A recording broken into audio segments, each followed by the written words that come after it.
satu hal, kalau orang tua berjiwa muda itu adalah orang-orang tua yang sakit jiwa. Karena apa? Karena orang tua ya tua saja, jangan jangan mencoba-coba berjiwa muda. Nah, kalau saya ingin berpesan satu hal, yaitu bahwa eh, berkelahi anak muda itu bukan sesuatu yang biasa, tetapi bisa kalau untuk berkelahi saja.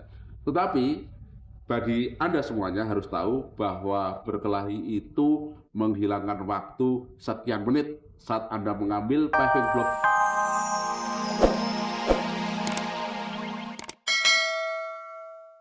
eh, Kasino Rudi Badil, almarhum Nanu dan saya tampil di depan mereka itu nyanyi-nyanyi.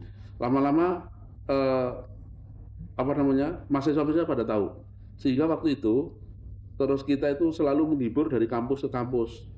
Akhirnya ada radio swasta yaitu Prambors menawari kita untuk ikut siaran di situ.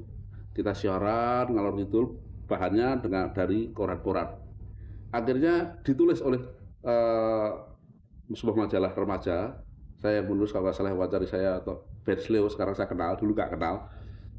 Terus saya dimuat di majalah-majalah itu, seluruh Indonesia tahu gitu. Tapi nggak tahu siapa dia, belum pernah tahu siaran apa-apa. Akhirnya Mus Mualim almarhum menawarin kita untuk masuk televisi. Nah, dari situ kita mulai debut membentuk grup ini gitu. Grup Warung Kopi namanya. Waktu awal itu Kasino, almarhum Nanu, Rudi Badil, saya dan Indro, kita berlima. Gitu. Tapi Rudi Badil mengundurkan diri bukan apa-apa karena dia kalau di atas panggung dia macet gitu. Ya hanya di belakang layar saja. Tapi akhirnya kita sekarang bertahan bertiga. Saya kadang-kadang bertanya pada diri saya sendiri, apakah saya lucu gitu loh? Kayaknya enggak gitu ya. Tapi saya berusaha membuat sebuah hiburan yang bisa menghibur orang lain untuk tertawa gitu. Suka dukanya paling suka dukanya menjadi pelawak itu yang paling suka adalah waktu tanda tangan kontrak. Dukanya kalau sudah naik di atas panggung 5 menit pertama nggak ada yang ketawa. Itu keringat kita derasnya bukan main. Pengen rasanya mengembalikan honor itu, tetapi kok ya nggak rela gitu. Kas. Tuh Gendro tuh kasihan.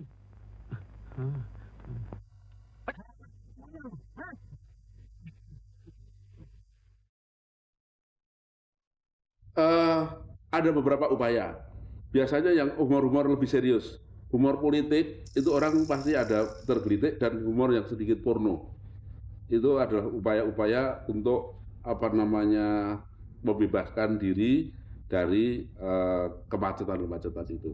Asal semua persyaratan dipenuhi. Artinya sound system besar. Gagal itu karena sound systemnya nggak besar sebetulnya. Jadi kita kalah dengan gembrengnya penonton itu. Tapi kalau penonton sepi dan sound systemnya besar sekali, bisa menguasai masa, biasanya tidak pernah gagal.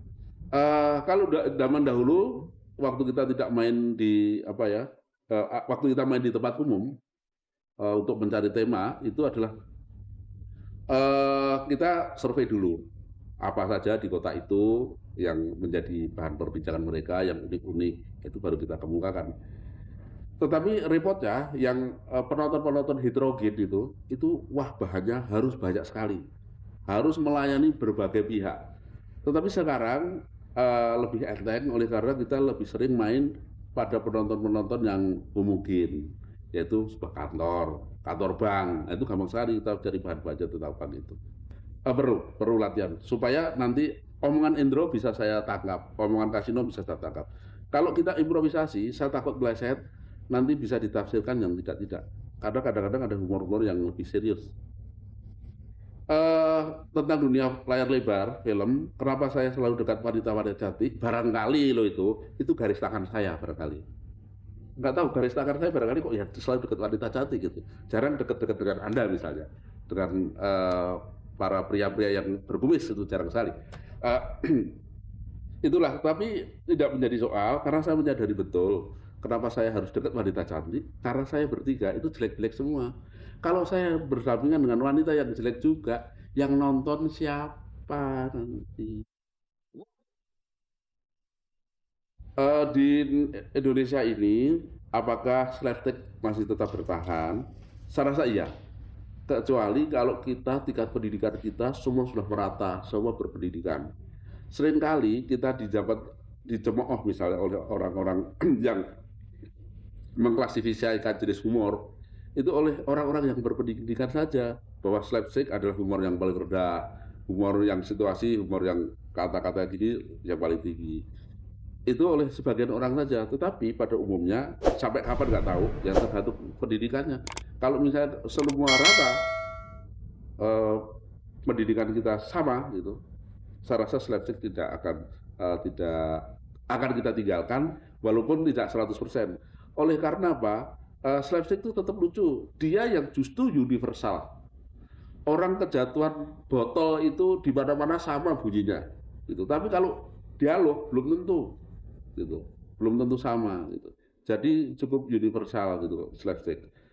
Saya tidak ingin membuat dikotomi ini yang lawak yang ini kelas ini, lawak ini kelas ini gitu. Karena sekarang ada kecenderungan kalau ada lawak-lawak yang politik isinya itu wah itu kelas tinggi. Karena lawak politik itu juga gampang bikinnya. Asal kita mampu mencemooh aja, serasa udah wah itu politik lucu gitu. Padahal enggak juga. Kalau di panggung kenapa lebih baik tampil saya dibandingkan di film? Kalau di panggung nggak ada sensor. Saya ngomong, Indro ngomong, Kasino ngomong dengan bebasnya. Yang menyensor dirinya sendiri. Habis manggung, di bawah panggung kita deg-degan. Tetapi, kalau di film atau sinetron, itu ketat sekali menyensor. Pertama, pemilik modal, produser sudah menyensor. Penulis skenario menyensor. Nanti sutradara menyensor. Sampai lighting man ikut menyensor. Waktu dia pasang-pasang lampu, terus kita latihan, Mas, kok ngucapin itu nanti boleh atau enggak? Lighting man ngomong gitu. Itu udah bagian dari sensor kita. Oh iya ya, kita mikir, iya ya terima kasih. Itu nggak mungkin gitu. Jadi yang menyensor itu 200 orang. Kalau di panggung nggak ada sensor. Gitu.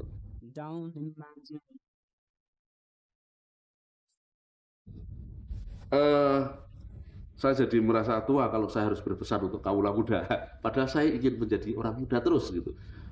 Satu hal, kalau orang tua berjiwa muda itu adalah orang-orang tua yang sakit jiwa. Karena apa? Karena orang tua ya tua saja, jangan mencoba-coba berjiwa muda. Nah, kalau saya ingin berpesan satu hal, yaitu bahwa berkelahi anak muda itu bukan sesuatu yang biasa, tetapi bisa kalau untuk berkelahi saja. Tetapi bagi Anda semuanya harus tahu bahwa berkelahi itu menghilangkan waktu sekian menit saat Anda mengambil paving block di trotoar untuk melempar bus kota. Anda akan kehilangan waktu untuk belajar komputer. Karena tahun 2000 komputer lebih penting dari sekedar paving block yang Anda angkat. Terima kasih. Wah, enak banget. Lagi dong. Sorry ya, bikin sendiri. Baru makan ayam aja udah pelit lu sama temen.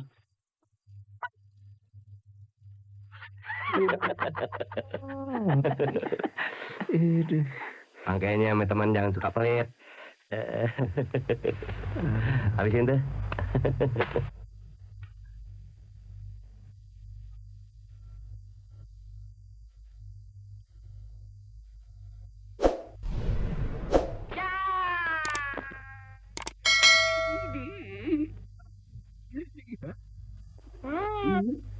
Apa bersih? Dah gadis. Bukan gitu cara megangnya gini nih, lihat nih. Nah, aman nih.